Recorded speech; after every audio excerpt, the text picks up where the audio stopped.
Assalamualaikum warahmatullahi wabarakatuh. UMKM yang kami jadikan objek dalam proyek kali ini adalah Dapur Leci Cikembar yang berada di Jalan PLD Cikembar. Akun media sosial Facebook dengan username Dapur Leci Cikembar.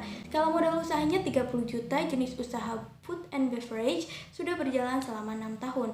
Ada grafik data keuangan di tahun 2018. Keuntungannya sebesar 165 juta dan turun di tahun 2020 hingga 2021 akibat COVID dan naik kembali di tahun 2022.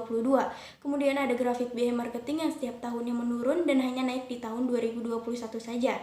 Jumlah pegawai 3 orang dengan 1 orang pemilik dan jumlah aset seperti yang tertera. Setelah melakukan survei ke lokasi UMKM, kami pun melakukan analisis terhadap faktor-faktor eksternal yang dapat mempengaruhi UMKM tersebut. Terdapat beberapa ancaman dan peluang dari berbagai faktor seperti sosial, politik, ekonomi, teknologi, dan juga hukum. Adapun faktor internal yang telah kami analisis dari salah satu usaha mikro yang telah kami pilih, yang pertama yaitu pemasaran dengan isu kurangnya kesadaran merek dan visibilitas usaha. Kekuatannya, tim pemasaran yang berpengalaman dalam industri dan kelemahannya yaitu kurangnya koordinasi antara tim pemasaran dalam merencanakan dan melaksanakan kegiatan pemasaran. Faktor yang kedua yaitu operasional dengan isu kualitas produk yang rendah. Kekuatannya, proses produksi yang efisien dan kelemahannya yaitu ketergantungan pada pemasok tunggal atau rantai pasokan yang tidak dapat diandalkan. Faktor yang ketiga yaitu SDM dengan isu tingkat turnover yang tinggi. Kekuatannya yaitu karyawan yang berkompeten dan terlatih di bidang tugas mereka dan kelemahannya yaitu keterbatasan dalam pengembangan karir. Faktor yang keempat yaitu keuangan dengan isu likuiditas yang rendah.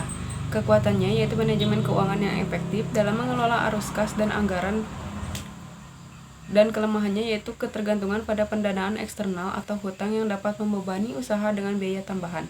Faktor terakhir yaitu sistem informasi dengan isu sistem yang usang atau tidak efisien. Kekuatannya yaitu integrasi sistem yang canggih untuk mengelola data dan informasi dengan lebih efektif, dan kelemahannya yaitu keterbatasan sumber daya manusia yang kompeten di bidang IT. Salah satu ancaman dan peluangnya yang kami analisis untuk dibuatkan strateginya yakni berubahnya gaya hidup masyarakat Kota Sukabumi menjadi lebih sehat. Tetapi UMKM ini pun memiliki kekuatan fokus pada inovasi produk namun terkendala dalam kapasitas produksi. Kami pun lalu membuatkan visi dan misi serta tujuan untuk 10 tahun ke depan. Visinya yakni terus berinovasi dalam pengembangan makanan sehat dengan menggunakan bahan-bahan alami dan proses yang lebih sehat. Dengan menggunakan keahlian kuliner dengan tren makanan sehat terbaru, UMKM dapat menciptakan produk yang menarik, berkualitas, dan sesuai dengan kebutuhan pasar. Kami pun membuatkan beberapa misi, dan salah satu misinya yaitu terus membangun inovasi dalam pengembangan makanan sehat. Dan salah satu tujuannya yakni menjadi referensi dalam industri makanan sehat. Dengan tujuan jangka panjangnya adalah menjadi rujukan dan pemimpin dalam industri makanan sehat. Dengan terus berinovasi, menjaga kualitas produk, dan memberikan layanan pelanggan yang unggul, UMKM dapat membangun reputasi yang baik. Lalu salah satu strategi yang kami berikan bagi analisis SWOT dari UMKM ini yakni melibatkan konsumen dalam proses pengembangan produk dan mendengarkan umpan balik mereka secara aktif. Hal ini dapat dilakukan melalui survei, diskusi panel, atau bahkan kerjasama dengan influencer makanan sehat untuk mendapatkan pandangan langsung dari target pasar.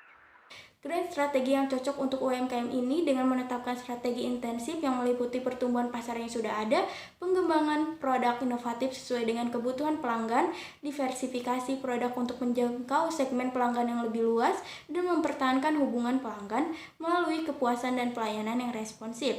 Strategi yang perlu ditingkatkan yaitu strategi pemasaran, inovasi produk, strategi operasional, mengoptimalkan rantai pasokan, strategi layanan pelanggan, strategi kualitas, dan sertifikasi untuk meningkatkan kepercayaan pelanggan. Sekian dari kami, terima kasih. Wassalamualaikum warahmatullahi wabarakatuh.